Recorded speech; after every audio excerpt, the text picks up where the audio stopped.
causes of homelessness and advocate for housing justice. Thank you, Karina, for reading our mission statement. My name is Selena Salongo. I am the Advocacy Coordinator with the Coalition on Homelessness.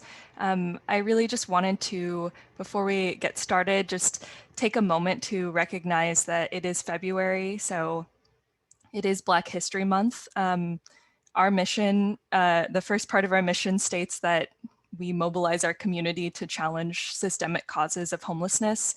And one of those causes really is systemic racism and anti-Blackness.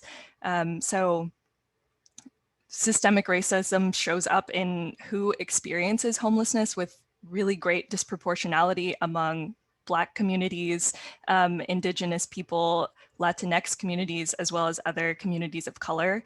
It also shows up in who has access to resources and who has access to certain spaces. And so really this month is a really good time to reflect on the fact that many Black activists and organizers have really led the fight for social justice and for racial equity. And February is a really good month to think about how we can acknowledge their work, but also look forward and really continue to think about how we can dismantle racism and anti-Blackness in ourselves, our communities, our institutions, and of course, our policies. So thanks for taking that moment to acknowledge that it's Black History Month. I'm going to pass it over to Allison for introductory remarks. Well, for additional introductory remarks, thank you very much, Selena. Thank you, Jason. Thank you, Sasha and Aline, other coalition staff who are all on the call. Also, my cat has decided to join us. And good morning to all of you. Thank you very, very much to our regulars, to first timers, to our guest speakers for joining us.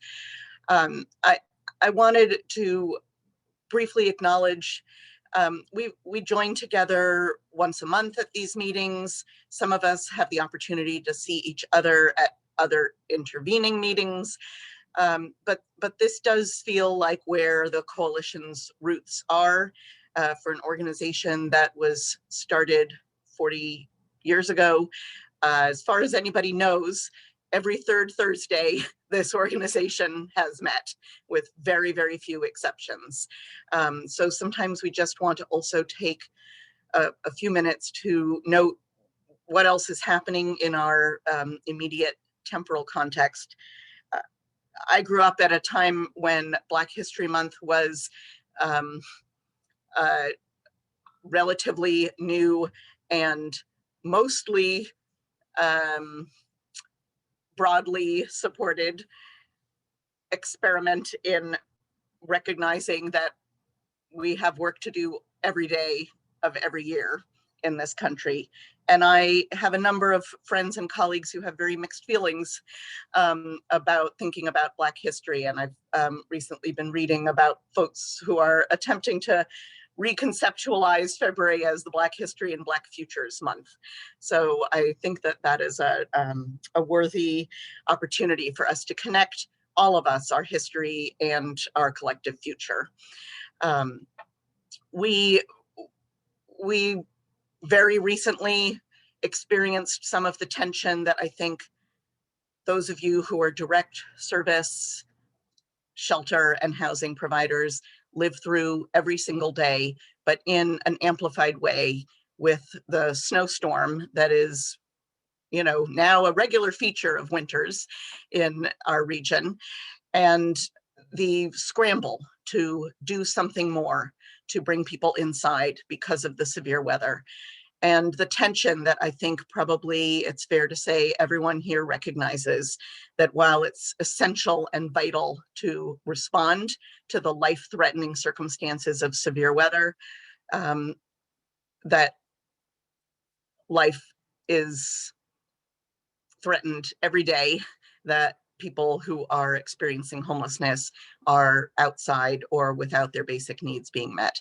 So among the things that we have to do as advocates is we have to figure out, how do we not just accept pouring of resources and human effort and opening of spaces that are usually closed for 3 days during a snowstorm? And how do we really move our body of work forward forcefully every single day and every night?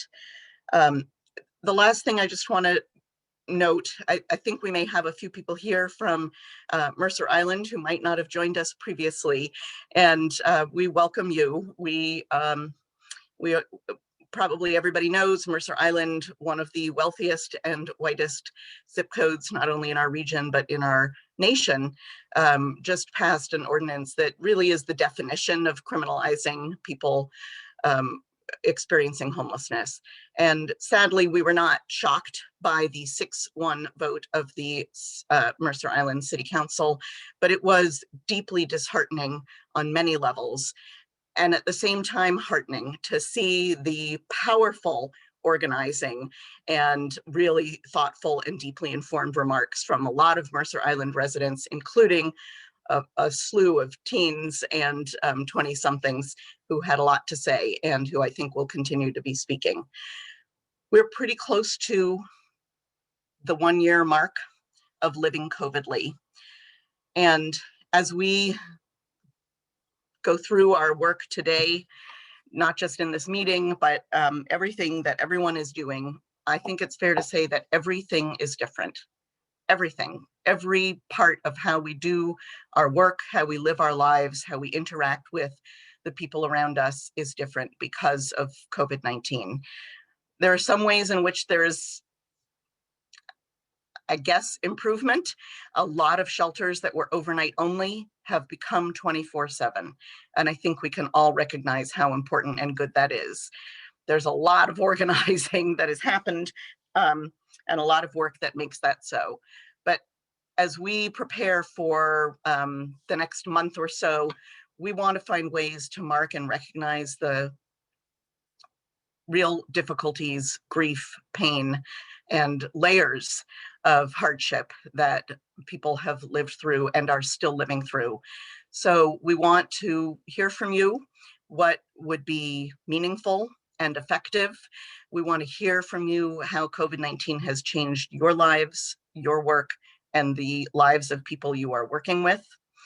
And we want to recognize the overlaying experiences or the underlying experiences that COVID-19 has brought to the forefront. So we'll be reaching out to you, and the first person who's speaking this morning is Chante Stubbs, one of our colleagues at the Healthcare for the Homeless Network.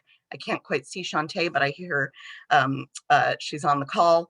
And we're deeply grateful, all of us, to the Healthcare for the Homeless Network staff, to the Public Health Department staff, who are doing extraordinarily difficult and necessary work. An equitable vaccine rollout is a nice phrase. It is a damned hard thing to do, and we are all going to have to do a lot of work to make it so. Among the conversations that I think we need to have is with you all, frontline direct service staff, especially BIPOC folks, about the vaccine, about the intersections of historical racism and vaccination, about access, and we know that we need to hear from folks before telling people what's what. So Chante is going to share some thoughts about how we might partner with you to do that. And I'm so deeply grateful, Chante, to you for joining us. I want to just note that one feature to me of this year is that I've had the chance to listen to Chante, who has an extremely beautiful voice, for almost a year now, but it's only a couple of weeks ago that I actually got to see Chante. So it's a pleasure to put a face and a voice together, and welcome, Chante. Thank you. Thank you so much. Yes, I am not the best about keeping my camera on, but I am happy to be here on camera with you all today. Some of you may recognize my voice from the Thursday outreach meetings. Those are usually held every second and fourth Thursday of the month, hosted by Healthcare for the Homeless Network. As Allison was saying, I am with Healthcare for the Homeless Network and have been for maybe a little over 3 years now. Typically, my day job is mostly in contracts management. and really liaising with our community partners to make sure that folks are feeling like they have the capacity and the support that they need to provide the services that they provide. Since the time of COVID, I have been kind of straddling numerous interventions, including testing for folks experiencing houselessness, and now also working with colleagues Jody Rao, who you've probably heard from on this call before. She is our clinical quality lead for healthcare for the Homeless Network, as well as Michael Young Hall, who's transitioning into other aspects. Hey, Chante, this is Janelle. Get closer to your microphone. Okay. A little closer. You won't be able to see me. Is everyone fine with the top of my head? Yeah, we can't hear you though. We want to hear you. Oh no, I'm sorry. Thanks, Janelle. I appreciate that, Janelle, because I also wasn't paying attention to the chat. Anyway, nothing that I was saying was super important. I was just giving folks an introductory kind of blurb of myself, and kind of introducing folks to the fact that myself and some other colleagues, mainly Jody Rao and Michael Young Hall, have been kind of not so much charged, but willingly stepped into the space of trying to erect a strategy specifically for people experiencing homelessness related to vaccine distribution. As Allison was saying, it's really critical that we try to make this as equitable as possible. And that's also extremely challenging to really not just give a lip service to equity, but to make equity really integrated into the process. And one of the things we would like to do is learn from the feedback that we have received when we were trying to roll out a lot of our testing models. So there were a lot of resources that had not been properly vetted or guided by those closest to the work. We were building the plane and flying it at the same time, and we heard that we need to do better about making sure we are engaging frontline staff and engaging those closest to the work at the inception of planning. And so that is what we hope to do this time. We want to engage you from the start and help us, you help us in creating the strategy to make sure that all of your clients, all the people experiencing homelessness are receiving access or at least have an opportunity to learn about where they might access the vaccine, should they like it. We would also like to host spaces and conversations that allow us to really understand what information is needed, what resources are needed, and how do we tailor those resources instead of just coming to you with something pre-printed and saying, does it look okay? What are we missing? We want to hear from you and really understand how we might make this the best use of your time, and also how we can provide something that is lasting, since we will be in this state with COVID and COVID vaccination at least through the remainder of the year, and probably longer. All that to say, in partnership with the coalition, we would like to host a Real Talk series.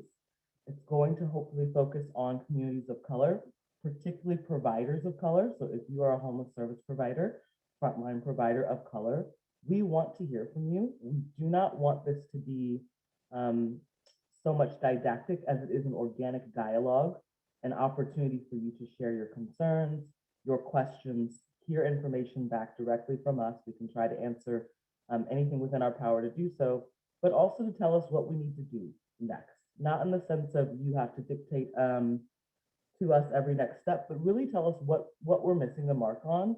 And we will do our best to make sure that we are trying to push our resources in that area so that we can provide you with the information that is most helpful, or the tools that are most helpful as you're engaging in these conversations, or as you're just thinking about your own vaccine contemplation. We've not the details for this series shored up yet. It's mostly just a preview for this morning. We are hoping though to maybe have specialized meetings based on provider type. So maybe folks that are working in outreach might join one meeting, whereas folks working in permanent supportive housing might join another meeting. We are happy to take feedback on that as well, if it feels like it's better to do just kind of a mixed group, or if it feels like we would get a little further with those kind of distinctive groups.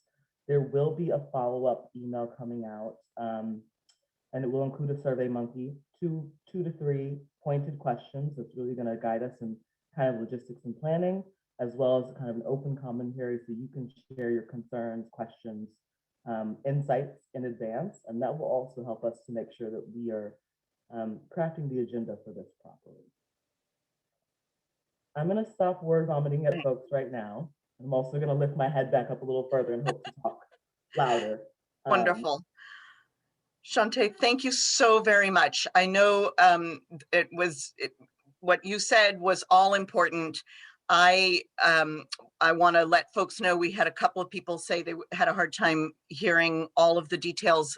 We apologize, but we will capture what Chante said. And essentially, this is a preview. You will be hearing more from Chante and from us. And thank you so much for joining us, Chante. I'm going to move us on because the agenda demands it, but we're most grateful to have your partnership and look forward to working with you on this piece of the process because, as you said, the folks who are closest to the work really need to help guide it from the beginning. So next we are going to welcome Shaun Glaze and very likely others whose names I'm not yet sure of. Shaun Glaze is the director of the Black Brilliance Research Project, and we welcome you warmly, Shaun. Want to not give you a long intro because of how much ground you need to cover and the fact that I think we want to allow you to field questions and comments from people. But just to say, I think those of you in Seattle are probably well aware the Black Brilliance Research Project is gathering information in part to inform the participatory budgeting process that will be shaping our Seattle budget in the coming years. But their work extends well beyond Seattle, and and we're really deeply grateful to have the opportunity to hear an update and hear particularly about the information gathering and how to include people without homes in this project. Thank you so much, Shaun, and welcome.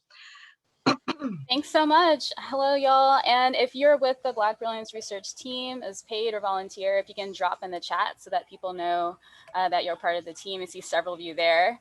That would be super duper helpful. As Allison said, I'm Shaun Glaze. I use they, them pronouns. I'm also not going to do a large introduction. I'm going to jump us off actually with I'm going to do about 10 minutes of presentation total, and then we'll leave time for questions. About 4 minutes of those will be a video that'll help kind of ground our understanding.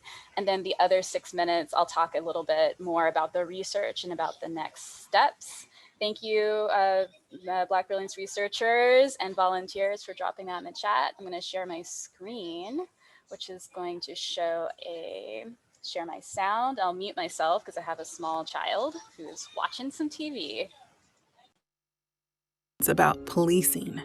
And our people have a lot of opinions about policing.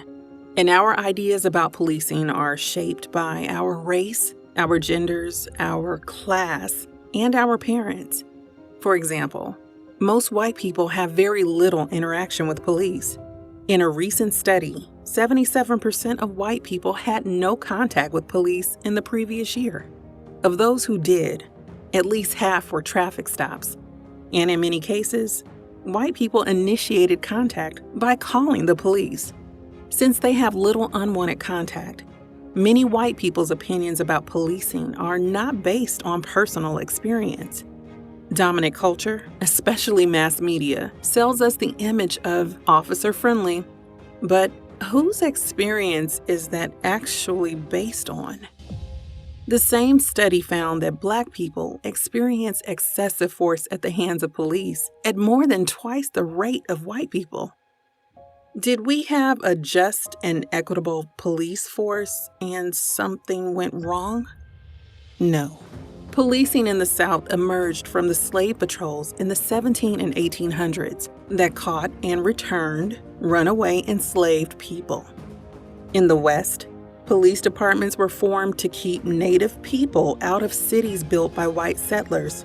And in the North, the first municipal police departments in the mid-1800s helped quash labor strikes and riots against the rich, and policed public spaces to conform to middle-class white morality around gender and sexuality and exclude poor, unhoused, or disabled people. Policing in the U.S. began as a system of economic, social, racial, patriarchal, and ableist control. And that is what it still is today. The truth is police don't do what most people think they do. Police spend more than half of their time responding to non-criminal calls and traffic issues, and only 1 to 3% of their time responding to violent crime calls. Police don't stop violence. They respond to violence that has already occurred, and they respond with their own threat of violence. And that response is not equitable. When people of color are involved, police often engage violently. Yet we spend an astronomical amount of money on the police, over $100 billion a year. Let that sink in. The demand to defund the police is about minimizing the role and power of police in our society. It's about demanding that the government stop writing blank checks for racist control, containment, and punishment. Defunding the police is also about recognizing that police do not solve or address any social issues. They do not prevent harm. What if we took that $100 billion and invested it in our community? What if we had housing, access to healthy food and clean water, health care, healing, cooperative businesses, education, child care, parks, art, and community services? If you already have those things, great. But that's not the reality everywhere. Ask yourself, if we have the resources, why doesn't everyone have this?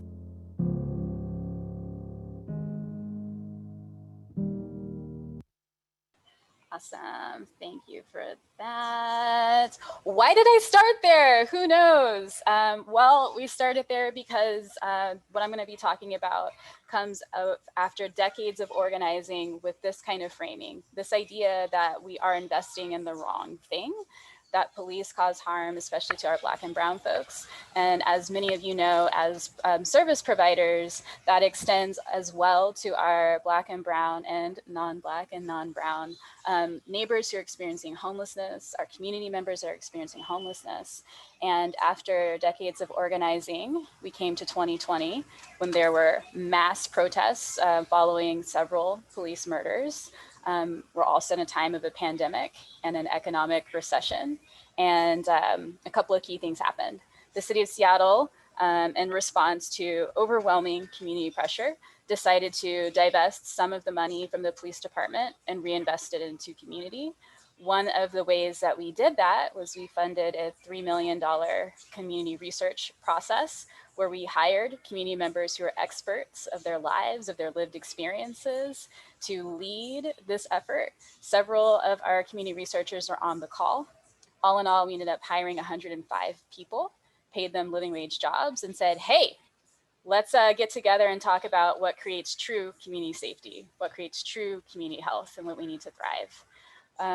As you might imagine, many of the things that our researchers identified were things you all know: housing, mental health. Those were actually both tied for first place, housing and physical space and mental health. We also heard that community really wanted more investments in economic development, youth and families, as well as crisis and wellness. And so those 5 buckets are important for everyone to keep in mind for a couple of key reasons. We didn't just hire community to, find out what we all know. We hired community to develop a roadmap on how we would make those investments. Here in Seattle, that roadmap is called participatory budgeting. It's actually not new to Seattle. We've been doing it for like the last 3-4 years. But this time around, we have those with lived experiences guiding that roadmap, drafting that roadmap, and deciding here's what needs to happen.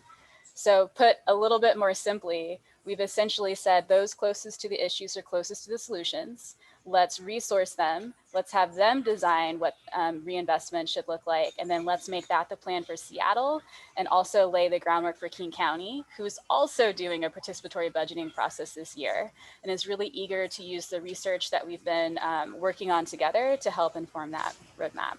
So today, I think I'll just show you one more thing before I turn it over to questions. And that one more thing is, let me get our PB toolkit. So if I can share my screen one more time, share screen. Great. So In a few seconds, you'll see something that looks like a menu. When you see that, nod your head so I know that is happening. There we go, awesome. So this menu here, which I will make bigger because even I with my glasses cannot see this, is shared and linked in the chat. But this is our PB toolkit. The video itself is on here, divest to reinvest. But we also have other details about participatory budgeting, ideas about fun things you can do with community. And what this is it's a really quick and easy way to describe what we've been up to. So here's information about PB, the steps to it, what community wants, our research findings. I'm going to pause here and just kind of chat. And these come out of, again, that research that we've been doing for months with all these different teams. And I would expect that none of these things are super new to you, that all of these things are things that you share an interest in, because what we found is across racial groups, these things were the things that people wanted to see happen for investments.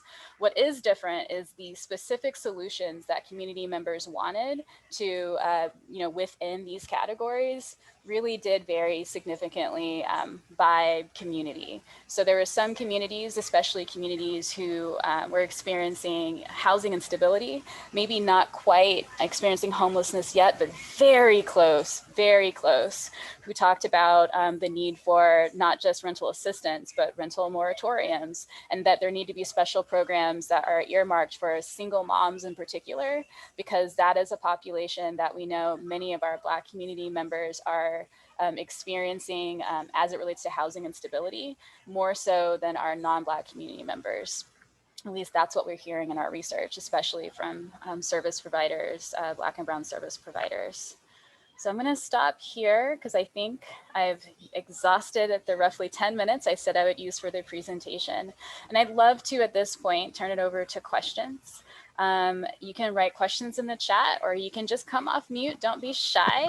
And I see that there's also, thank you so much. I bet this is Peter. Yes, Peter, who has dropped in the chat that some of our volunteers publish a newsletter every 2 weeks to keep up to date with the Divest to Reinvest effort.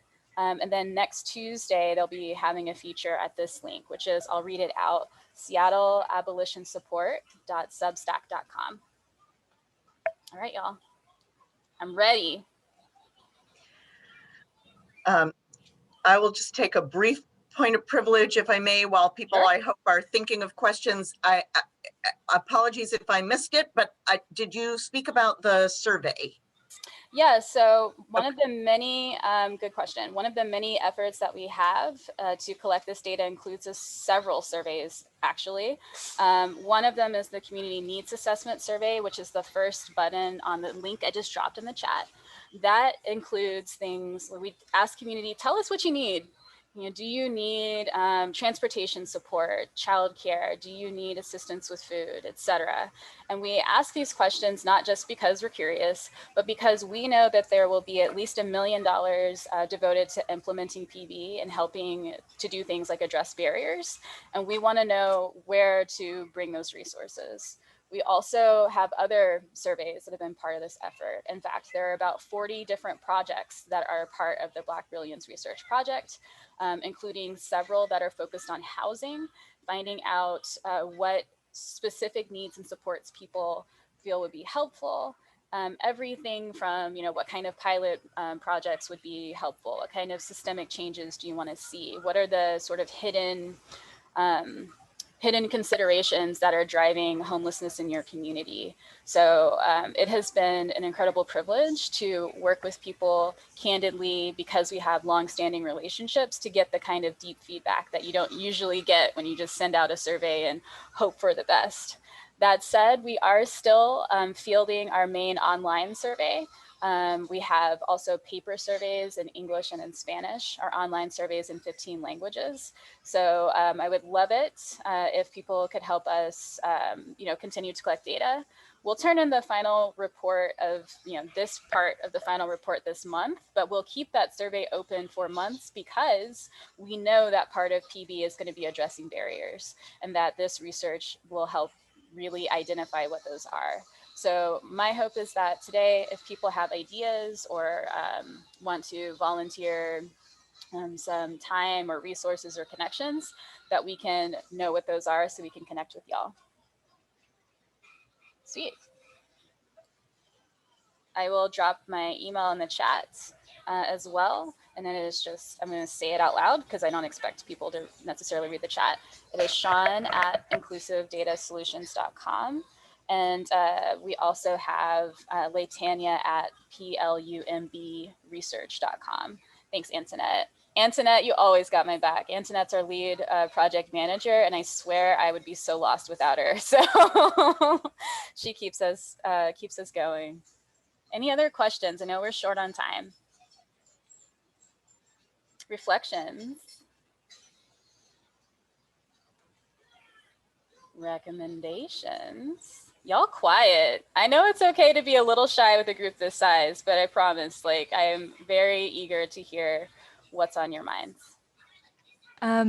For folks that are like direct service providers, what are ways that they can kind of like bring this survey and help the folks they serve fill it out? Sure. And I know that some of our researchers here did some surveys directly with people. So I know they have their recommendations as well. What I find is a lot of it depends on your relationship with the person. So if you already have a relationship or working style where you're offering resources to them typically, and you have like a tablet or a phone with you, and you can just have that as part of the conversation. I know a couple of our researchers said they never do the whole, I'm going to do this survey exactly with you. They have more of a conversation, and then they use that information later to plug things in. And that has been really helpful because no one likes to feel like they're getting interrogated. But yes, we also do have print versions of the survey as well, which could be helpful if you have less time with someone, but want to make sure they have the information. And we have several volunteers who help to coordinate collecting or disseminating. We also are happy to accept scanned copies, cell phone picture copies, whatever it takes to get the data inside the tool. Hi, are you able Hi. to hear me? Yes, So, you sound hi. great. Thank you. So I work for the Chief Seattle Club. My name is Tina Berkeley. I'm their eviction prevention case manager. And something that I've seen definitely since this whole COVID thing has been, blue collar, just regular working, jobs seem to be being lost and at an alarming rate. So I can see this whole situation snowballing. The snowball is actually already rolling. And I guess my question was, is that something that anybody on your end is, looking at closely? Because this is just going to create some serious economic struggle, especially for people of color. Yes, actually, everyone said the snowball started before COVID. Yeah. COVID just kind of pushed it down. And then every time there's a eviction moratorium, like there's like a pause, and then there's the expiration date. What I'm hearing from community is like a strong expectation that if something isn't done at a large scale, that we're going to see just like the last mass exodus of people of color and working class families included in that, just pushed out of the city all at once. I was in an event last night. Allison, you were there. I imagine more of y'all were there as well, where we were talking about homelessness and labor. And in my group, someone had shared that they had actually been encouraged by, because they're looking for affordable housing in Seattle. They're like, oh, just wait. Once they lift the moratorium, there'll be a mass exodus. There'll be a lot of houses available. So don't worry. And that's terrifying, right? Yeah. Yeah, to those who have the capacity to afford them. Sure. I mean, it's scary for everyone, I think. We have ideas about where we want to live in the community we want around us. And when we are looking at houses, maybe we're like looking, oh, this is the neighborhood, this is great. But if everyone leaves, like you're not actually seeing the neighborhood you're going to be opting into. If everyone's pushed out, like it's not exactly a comparable situation there. But I have, a lot of fear, honestly, as what I'm hearing from community about how this is all getting accelerated, and that because what people see is the city wants to wait on the county wants to wait on the state, like everyone wants to wait on the federal government, and what's going to happen. And so I can say that the research itself doesn't have great answers to that, because community wants to see things that are that the policy folks say are not politically feasible. So community wants to see cancellation, like, nope, no one will pay rent, no one will be evicted. Community wants to see buying more hotels.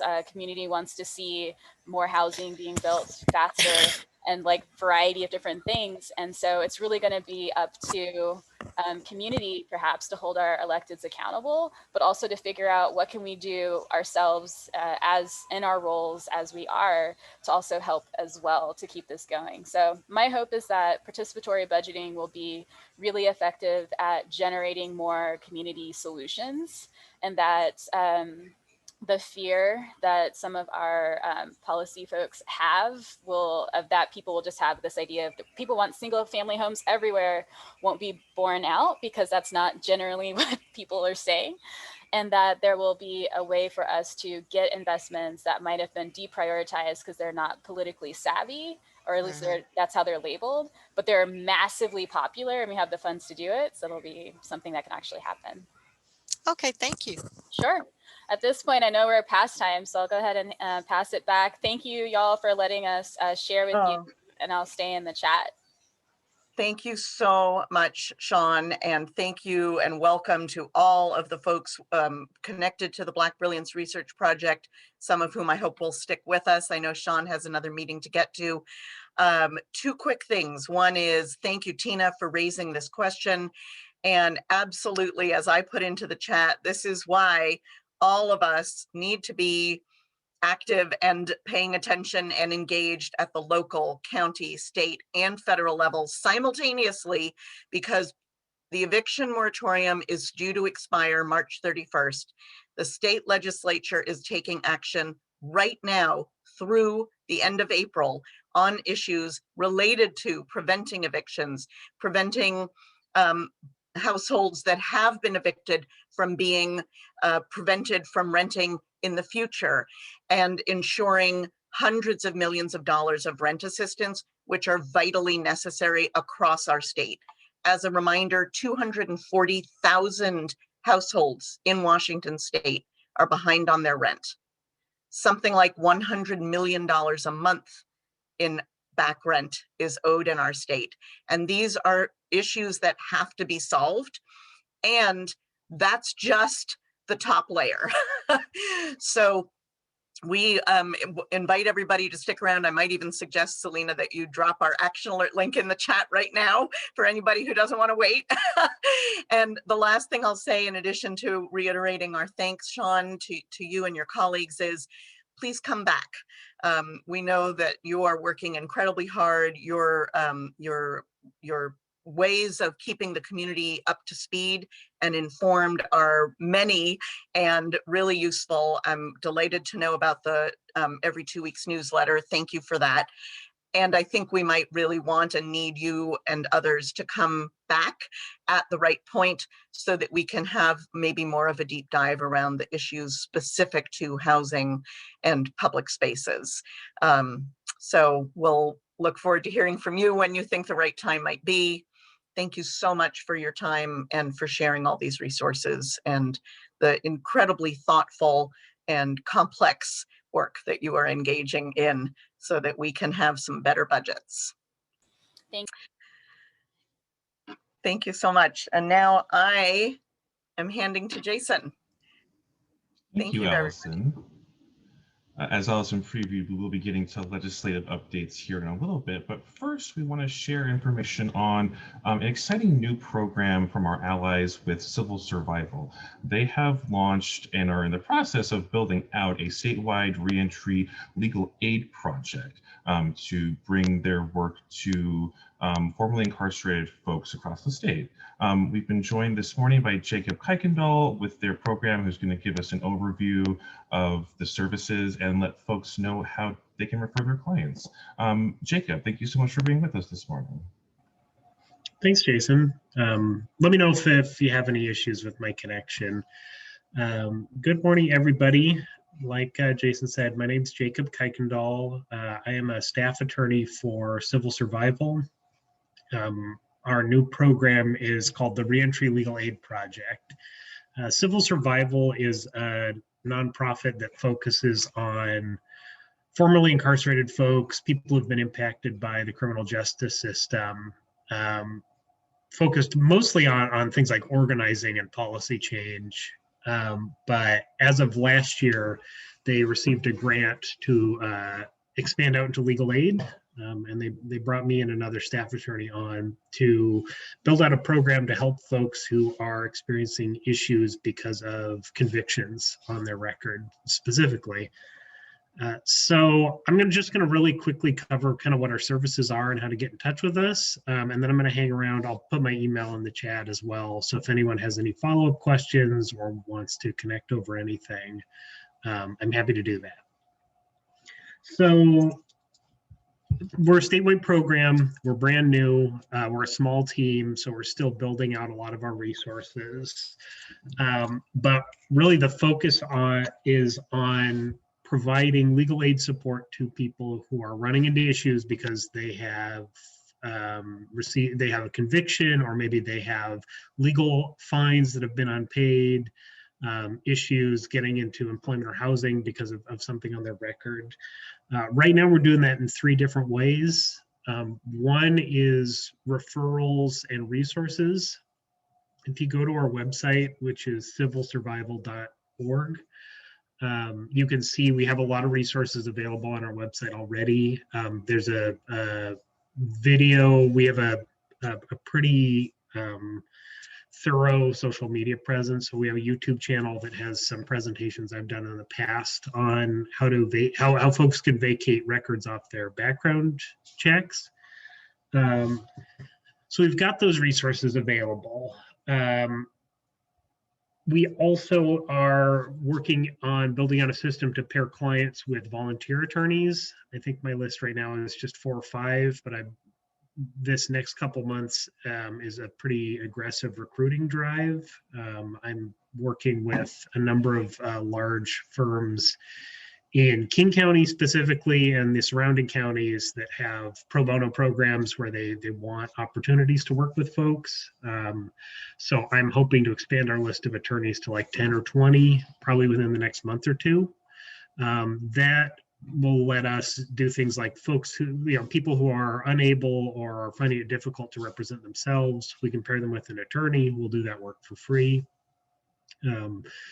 And then as the volunteers work through those cases, we're just maintaining a waiting list. So even though our capacity is pretty small right now, I do feel free to direct people to our program. They'll end up on a waiting list, unfortunately, but we'll refer the folks we can to other programs.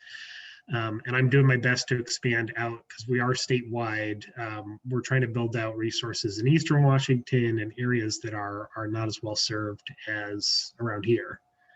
And then the third thing we've got going on is we're working with court personnel and like court resources to either make the process for doing this kind of work easier, or to provide more resources and more access to folks. So my colleague, the other staff attorney, Sarai, is currently building a LFO clinic for Pierce County that I think is going to start probably as early as next month. And then we are looking to expand and have LFO clinics in Snohomish County and King County. I mean, really, you can tell kind of from the way I'm talking, our base is here, but our goal is to kind of build out the system so we can use them as a model across the state. The best way for folks to get in contact if you want to refer a client is to have them go to the contact page on our website. We are building out a better intake system, but that is kind of our screening process. The other thing I want to add is if you have folks, if you know of people where they're not sure if they could use our resources, or maybe they have a conviction, but they don't know if they would be eligible to have it removed, do have them send them towards us, send them to me.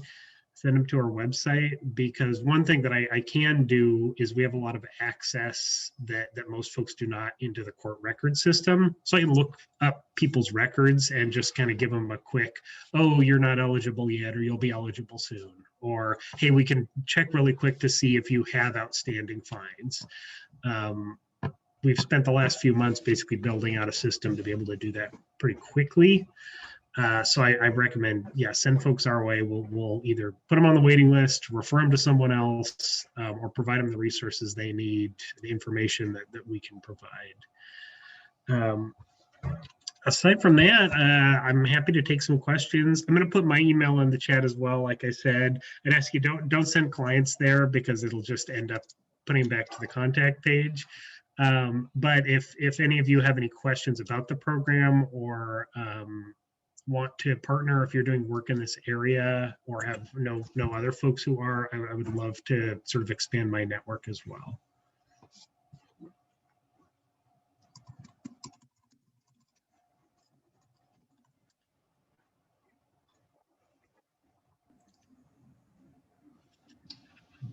Thank you so much, Jacob.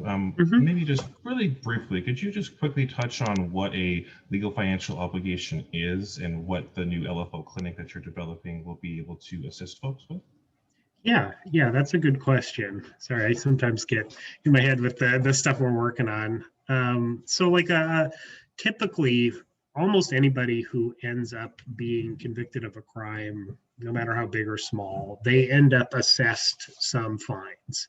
Now, in the past few years, the court rules have changed such that there are courts where that's not the case, or where judges are asking folks whether they have the ability to pay before assessing them fines.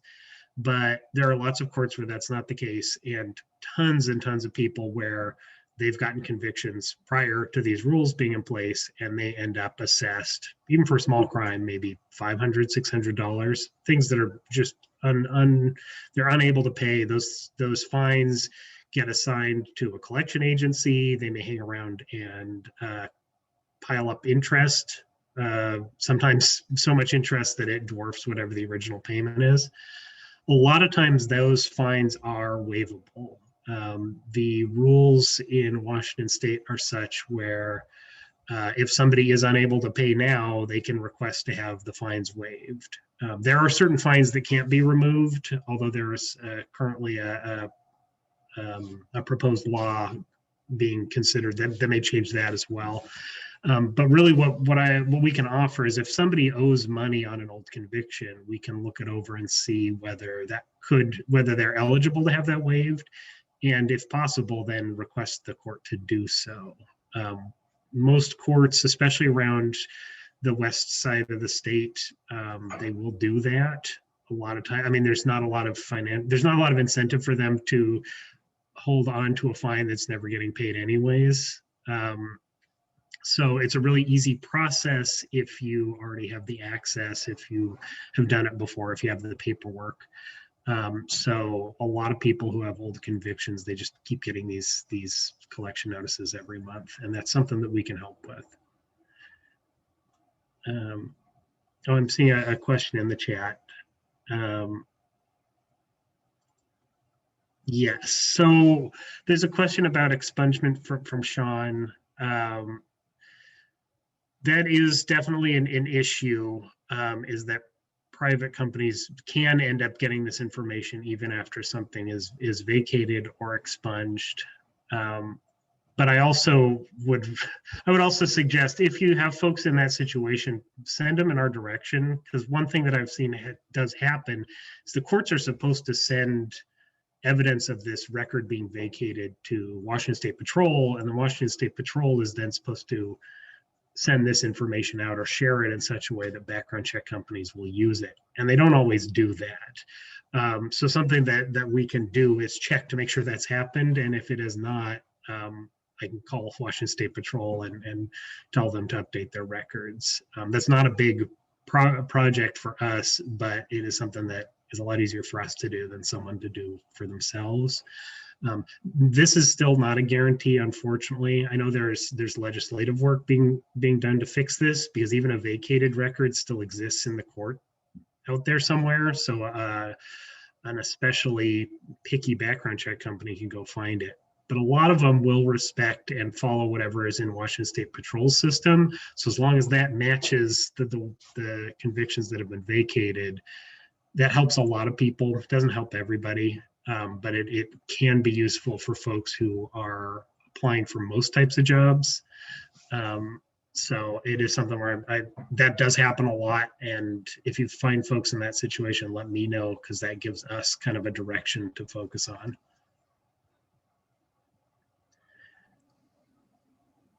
I see another question from Jacob.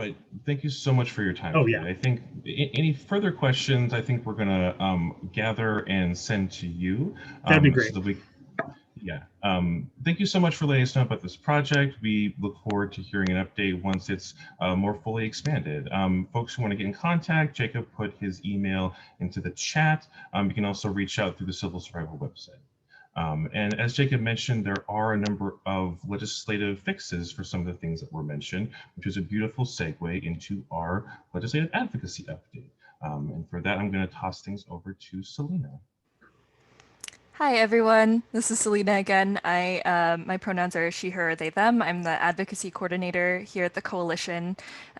Just a quick update on where we are in this session. We are about a third of the way through our state legislative session. We have recently passed our policy committee cutoff. And so what that means is there are going to be very few new bills being introduced unless they are considered necessary to implement budget. I'm not a policy expert, so if you come to one of our Speak Up pop-ups, we can kind of answer your questions about what that means. But something that we know is that things are moving really quickly, and legislators are kind of removed from folks because of the virtual environment. And so what that means is we need folks to continue speaking up, continue sending letters, continue sending emails to your lawmakers to let them know what our policy priorities are.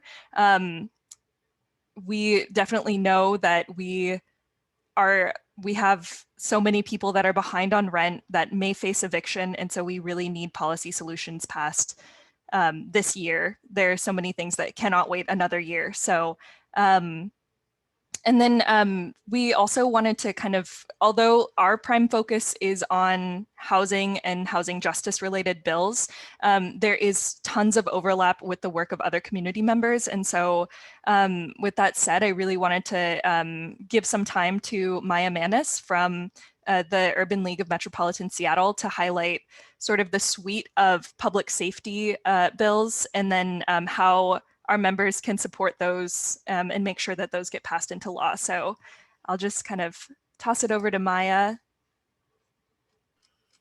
Hi, everyone. I'm Maya. I'm the advocacy coordinator at the Urban League of Metropolitan Seattle.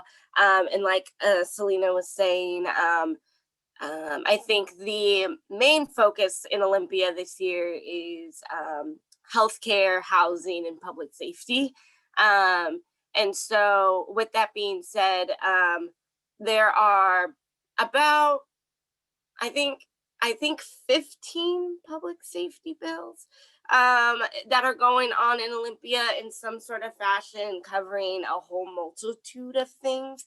But I'm going to highlight, I think I have about 7 or 8 of them that are, the ones that I think would really mean a lot to the work that we all do with providing direct service to those who are experiencing homelessness, as well as a little more, would you say, controversial. And so they might need a little bit more pushing to make sure that they continue moving in their process in Olympia. So I'm gonna try sharing my screen. Can you see my screen? Perfect. So I don't like to say bill numbers out loud because I think people lose sight. So and they kind of you start losing track. So I made sure to list them all so you all have them written down and whatnot. So the great thing is House Bill 1202 had an appropriations hearing yesterday, and that would be able to, if somebody was injured by police misconduct, they would be able to have the opportunity to seek civil remedy. And the key part about this bill is it would also include attorney fees. So if the plaintiff prevailed or won the lawsuit, the damages would also be able to be included, would be the attorney fees. Community oversight boards also had an appropriations hearing yesterday, and that is specifically around being able that every police department that has 15 police officers or less would have to have a funded community oversight board, and they would be able to do certain things such as interview police officers, and investigate issues of misconduct, and be able to sort of be like an internal affairs-esque type office, but be able to be from community. And so that would be very useful in terms of ensuring that if misconduct does get swept under the rug, that community can have some sort of oversight. Getting into a little bit of the more hot topics would be House Bill 1054 and House Bill 1310. 1054 establishes police tactics, so it establishes what someone can and cannot do as a police officer. That one has definitely watered down a little bit, but it's still good on the surface in terms of being able to say that they can't do chokeholds or neck restraints, unleash police dogs. There was one about shooting at a moving vehicle, and I think now it's like by any means necessary. If there are questions in the chat, can someone flag them for me? Because when you share your screen, it's very hard to check the chat. And then the other one, HB 1310, is the use of deadly force. So currently in Washington State, a police officer can do anything necessary to obtain an arrest. So basically that gives police officers any way that they can arrest somebody, they can. And this House Bill 1310 would be able to allow for them to have to use de-escalation tactics before being able to use deadly force. So it would be able to narrow when a police officer would be able to use deadly force. The other really big one, which would be very new in the United States, would be HB 1267 and HB 1507, which would provide independent investigation and independent prosecutors when a police misconduct occurs or excessive force occurs. So if there's a police officer involved shooting within an hour, the investigation would be taken over by an independent investigation. It would be 10 task forces throughout the state. And then there would be something that would be accompanying that with independent prosecutions through the Attorney General's office.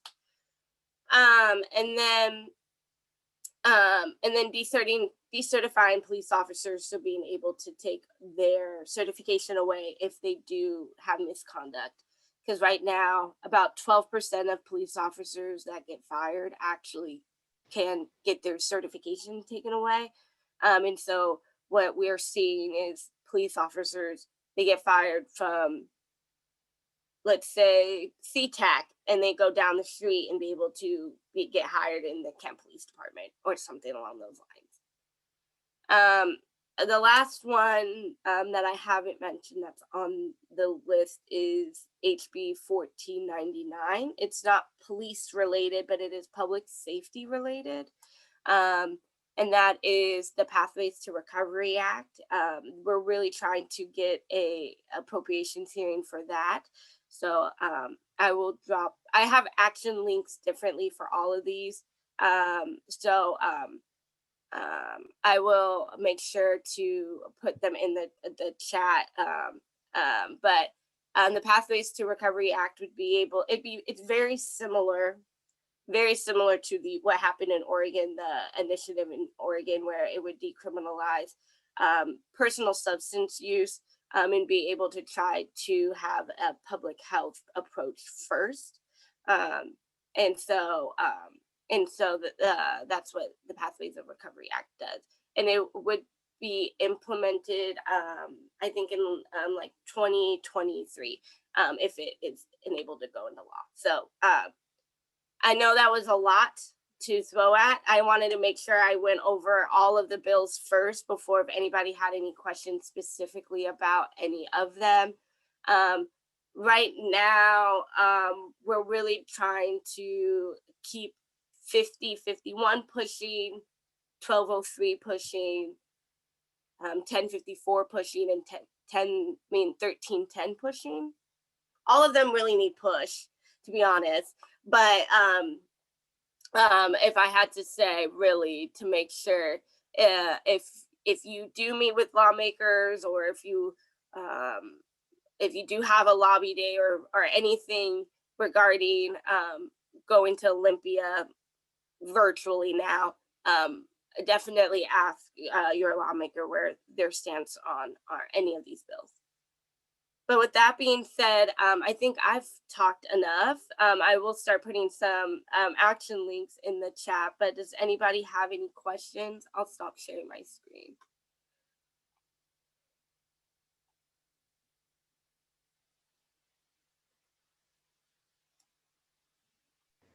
Yeah, I'm sure you might put some of this information in the chat, but what are ways that we can continue to follow this and help support and make sure that these bills get passed into law, but also that they're not watered down? Yeah, can you still hear me? Yeah. Okay. Sorry. My Zoom, I think, totally crashed on me. But I think what I would say is definitely keep up the pressure. I think, the Urban League of Metropolitan Seattle is involved in a lot of Black-led coalitions this Olympia, and Washington Black Lives Matter Alliance had a really great action week this week, and I think that really helped push the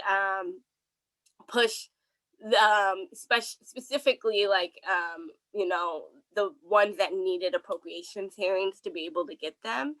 So I would say, following different coalitions that are doing similar work. There's three major ones in Olympia right now.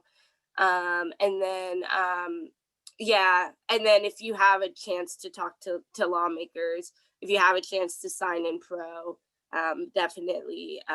I think all of that has been very useful this session.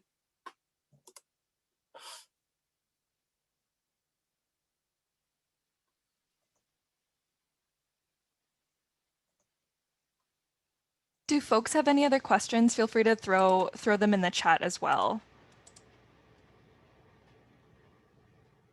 I see one about are police firing misconduct investigation records possible? I know there's a Senate bill specifically around the arbitration process, because right now what can happen is a police officer can be fired, and then due to their union contract, they can go into arbitration, and then there can be a whole new investigation in terms of why this officer was fired. And so there's a bill trying to address that.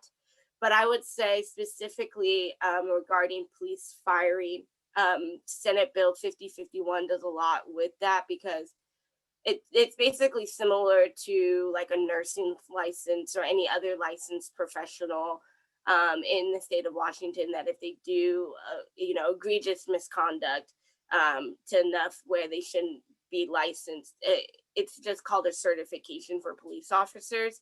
They would be able to be decertified. So regardless of if they were fired, they would still not be able to be a police officer because they would be decertified. So similar pathway to the same goal. And then there is many audit investigation records type bills that are moving along in Olympia. One of them is I think it's like 1089, and it would house excessive force and misconduct data through Washington State University. So it would be independent from police officers.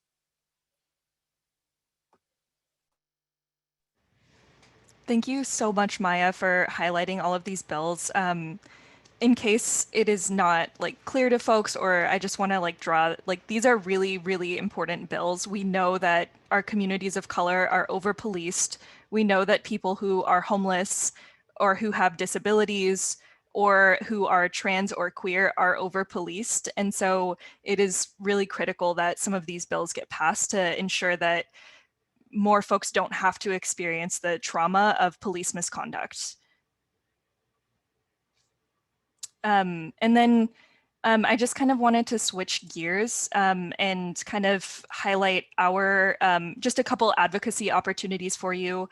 Our coalition, we have an action alert out if you want to take action on a couple bills related to eviction prevention, rental assistance, and then there's also a bill in there that would actually, we know that many people are going to be evicted regardless of what our policy solutions are. And so we want to prevent evictions, but we also want to make sure that for the people that did get evicted, they don't experience further barriers to getting housing. And so there's 4 bills that you can take action on with that one link. And so if you have a couple minutes, just put in your info. We've made it super easy for you to take action. We want to make sure that people get to stay in their homes. We want to make sure that we have funding to make sure that people can get the assistance they need to pay rent. And we want to make sure that if people do get evicted, they can still find future housing. So they're all sort of like mutually reinforcing bills, and they're really crucial. And we want to make sure that this gets passed and that we don't wait another year because we have a crisis on our hands. And then Maya has also put in some links to take action, as well as how to stay updated with the Urban League. If you are interested in kind of remaining informed about some of the like housing justice policies, we have they're called Speak Up pop-ups. So they're every Tuesday evening from 5:30 to 6:30 p.m.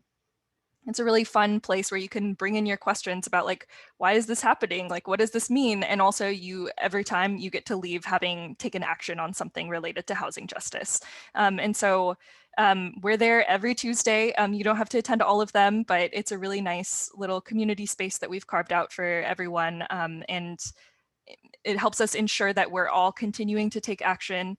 We'll be advocating up until the very end of the legislative session. And so I will share the registration link for our advocacy workshops in the chat, and I'll also share my email in case you have any questions. I think that's all of the advocacy updates I have for y'all. That was a lot. I'm just gonna pop in right here to say that Selena is very polite in her offering you the opportunity to take action, and I'm going to be the pushy one today and say there are currently 74 people on this call, and from my perspective, that's 74 folks contacting 3 lawmakers, your state senator and your state representatives, on these issues. That is a show of collective action and collective power. We really need everyone on this call to engage in these actions, because otherwise the lawmakers will not see the community support. It doesn't matter how good the idea is, and in some terrible ways, it almost doesn't matter how urgent the crisis is. Their remote session means that they are faster than ever and remoter than ever from what's happening on the ground. So even your one sentence, here's what I do, here's why I care, here are the folks I work with, is a critical addition to the messages that lawmakers are getting. So please do take action, sign up for the email alerts through the Urban League, through the coalition, through a variety of organizations. We have all made it so easy for you to do it, but you still have to do it. Thank you.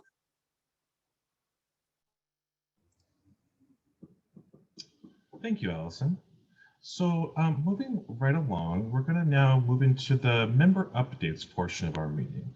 As a coalition organization, we'd like to give our members and allied organizations space to share information about new resources. We'd like to sort of specifically make this space available for new programming or significant changes to existing programming, particularly related to shelter and daytime services. We have some exciting announcements to share during this portion. To start with, we are incredibly grateful for our partners at WHEEL for moving heaven and earth to be able to open a new shelter facility right as the need during the cold weather snap was most critically needed. We're joined on the call today by Anitra Freeman, a founding member of WHEEL, who is going to share this exciting information with us. Anitra, thanks for being with us this morning.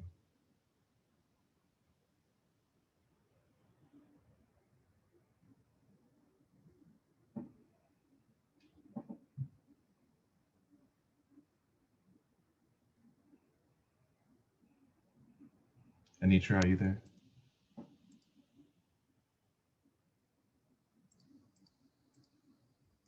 She might have stepped away. Let me try to get a hold of her while you move on to other exciting announcements.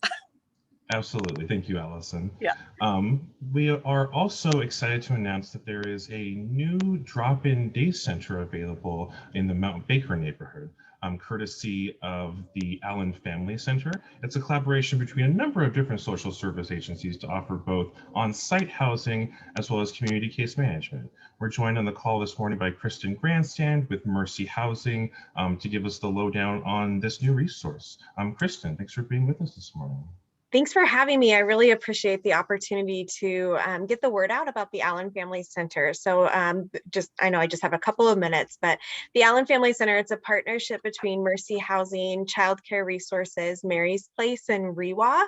And we're open from 10 a.m. to 5 p.m. Monday through Friday to provide services that people who are currently experiencing homelessness or housing or economic instability might need access to. So we have a resource room that's stocked with basic needs supplies, as well as a technology center that's open. We've worked with public health to be very conscious of the COVID-19 pandemic and making sure that we're being as safe as possible, but still able to offer these really needed resources to families in the community that needs them. So Savannah Mabel, she's our family engagement specialist, and she just dropped in the chat the address, phone number and email address. So if you have any questions on ways that we can best serve people, great. Okay, well, feel free to reach out to us and we can happily connect you with ways we can best serve our community. So thank you for this time. Wonderful, thank you so much. And we will be including a link to the details of the Allen Family Center in the follow-up email that you all will be receiving after the meeting. And then we are excited to also share that after a couple of years of having to bounce from temporary location to temporary location, Youth Care has finally found a home for its South Seattle Young Adult Shelter Program. We're joined on the call this morning by NODU Program Manager at that facility, who is going to give us an update on those services. Thank you so much for being with us this morning. Thank you so much, Jason, for having me. Can you guys hear me? If you can get a little closer to your microphone, that could help. Awesome. Let me do this because I think I should be good without this.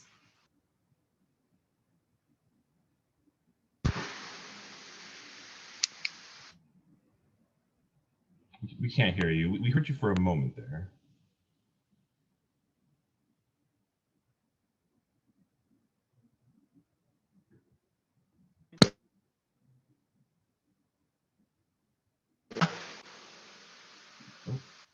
You guys hear me now? Yes, that sounds Okay, great. awesome. So thank you so much, Jason, for having me. We're glad and very grateful for the opportunity. We just moved into this new neighborhood on New Year's Eve, so we're still settling down in the Rainier Beach area. The shelter's new address is 9416 Rainier Avenue South. It's right past the Safeway going south towards Renton. It used to be a big hair shop. I think the name was Living Colors. That's where the shelter is located right now. So it has a capacity of 20 beds that we are filling. So right now, our current utilization numbers is 16. So we have 4 beds that are currently open. Our referral process is very simple. We try to be as um, accessible as possible. So a client can just show up. We do not need an ID. We go by their self-identity. One thing that we do work with them is helping them get an ID when they start accessing services here. So the South Seattle Shelter came as a result of Orion Center. Some of you might know about Orion Center. Orion Center is in South Lake Union. It's also a youth homeless shelter that provides overnight services for young adults between age 18 and 24 who are currently experiencing homelessness. So over time on doing that, we realized that most of the services were within downtown bubble area. So we wanted to break out from downtown bubble and reach out to intentionally communities of color and also communities that are underserved. So that what triggered the start of the South Seattle Shelter. When we first started the shelter, we were at Jackson Street on 23rd. So for a year or two, we still realized that there were still folks in the south that were not served. So as we moved further south, we moved to Columbia City on Hudson Street, and the need was very visible. We started attracting clients all over the community, and we needed a bigger space. COVID hit, public health recognizes that the place was too small for 20 people. So we had to split the shelter between Hudson Street and a church in Beacon Hill. And the city allowed us at the time to utilize the Southwest Community Center. So we have a whole move from one part of the city to the other part of the city until in September when the city wanted to reopen services again. Now we have to come back to Hudson and also at the church in Beacon Hill. So in that process, we pushed in to get into a more permanent location. At this time, my team and I engaged the clients and asked them about where would they want the service to go because we started receiving offers of space in North Seattle and also West Seattle. So the clients suggested that they want to stay in South Seattle.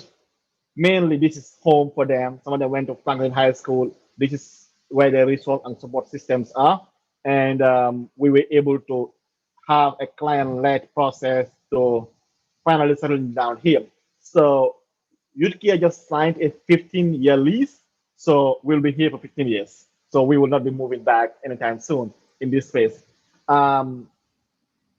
Services that are provided here is right now because of COVID, we are running a 24-hour shelter system whereby clients stay here during the day and at night. While they're here, we offer them a case manager who sits with the client on a one-to-one basis to identify what their needs are. We try and strive to break away from the traditional case management model of where we offer housing, education, and employment. Our new case management approach is a holistic is a holistic approach whereby the client identify what are their goals and what do they want to work on to. Let's say, for instance, if a client is experiencing mental health issues and want to address their mental health issues as a priority, our support system and resources are Modu, there to work. I apologize. Thank you so much for this information. We really appreciate it. Really quickly, before we move on, we have a question about eligibility. Can you just say who is eligible for a shelter space at the program? Yes, eligibility, anybody who is currently homeless or doesn't have an active space between the age of 18 and 24. Wonderful, perfect. Thank you so much. Again, we'll be sharing all of this information, the follow-up email. Modu, thank you so much for taking the time to be here with us this morning. Thank you so much for having me. Absolutely. And now I believe we are ready to share information about the wheel shelter. Anitra, are you hearing us okay?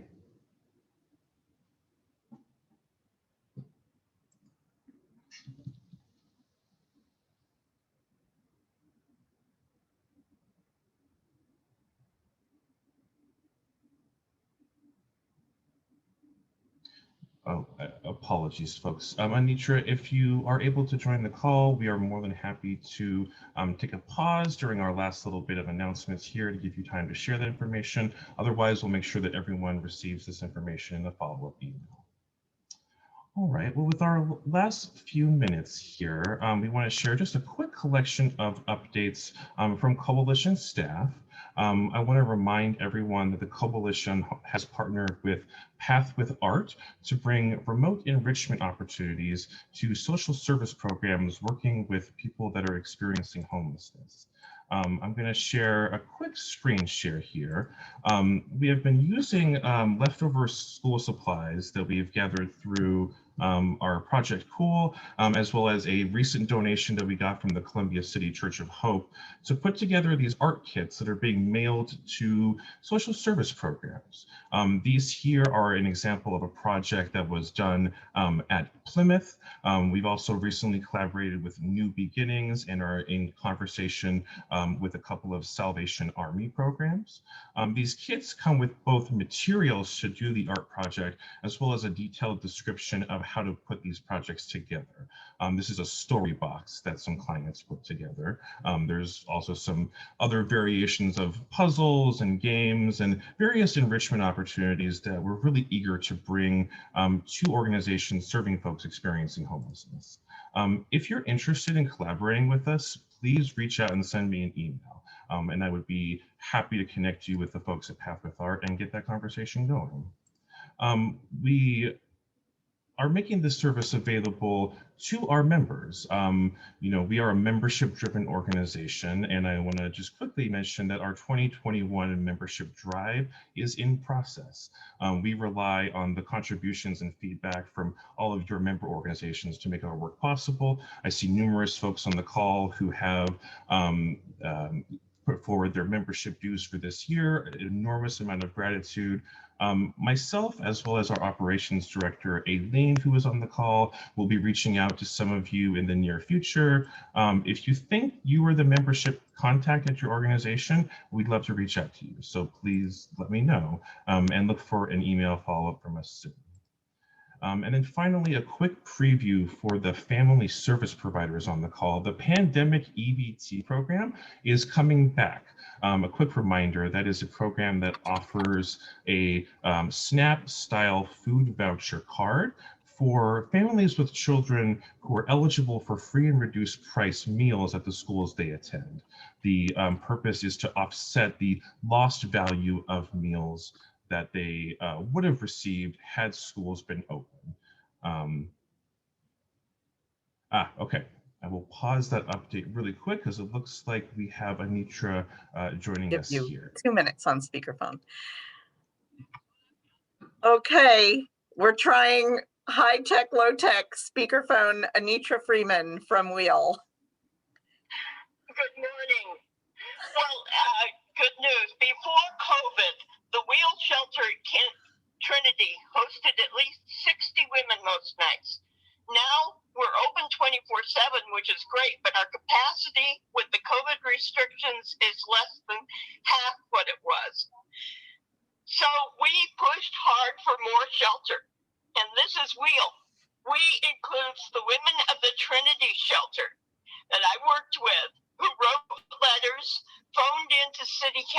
meetings and stood women in black vigils. When the Salvation Army moved out of City Hall, Wheel asked to open a women's shelter there, and the Human Services Department backed our request. We didn't get that space, but we got a large space for up to 60 women at First Presbyterian Church that can be open 24 hours. We opened last Friday night and stayed open around the clock during the snowstorm. We stayed open during the day Monday to receive women after the closing of the severe weather shelter. We served 40 different women Friday night through Monday night. You can see photos of the opening and follow further news and needs at the Wheel Facebook page. Wheel, grassroots organizing of homeless and formerly homeless women. We're now operating 8 p.m. to 8 a.m. until we staff up enough to run both shelters 24/7. We're staffing up as quickly as we can, so please refer applicants. Contact wheelorg@yahoo.com. First Pres is a loving, low-barrier shelter open to any woman in any condition at any time of night. Shelter entry is at 715 Spring Street. No entry prerequisite. The Wheel office number is 206-956-0334 daytime. We all know there's still a lot of unmet need out there. Wheel will continue to push for more shelter, and I know you will too.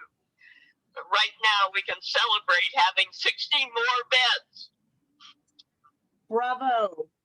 Anitra, thank you so much for that truly extraordinary update. It is the bright spot that we all need. And thank you so much for offering also to send your update via email, so we'll include it in the follow-up message. Really glad that at least the phone still works. Yes. All the best, Anitra. Thank you. Thank you. Excellent. Thank you so much, Anitra, for being with us and for sharing that really exciting update. I will just very quickly wrap up my remarks by saying that households with children eligible for pandemic EBT benefits will be receiving a notice in March of their eligibility along with a card. Those notices will be sent to the primary address that each school district has on file for the enrolled student. So if you are a family service provider who is at all concerned about your folks receiving these benefits, the best thing you can do right now is to contact the school district and make sure that they have the correct primary address on file. If you don't have a good point of contact at your school district, the coalition has compiled a list of all of the McKinney-Vento liaisons working in King County, along with a host of other resources that you can check out on our website. And with that, that brings us to the conclusion of our meeting. Allison, do you have any last remarks that you want to close us out with, or shall I take us away? Wonderful. Well, I can't express enough my gratitude to all of you for taking your time out of your day to join us and for all the various ways in which you uplift and support our work. Thank you so much to our guest presenters. On behalf of myself, Allison, Sasha, Selena, Aileen, and everyone else in our lives who makes these meetings possible, thank you. And we look forward to seeing you next month. Our next membership meeting will be on Thursday, March 18th from 9 a.m. to 10:30 a.m. We will be dropping a link to register for that in the chat, which will also be in the follow-up email. Thank you everyone so much. See you soon.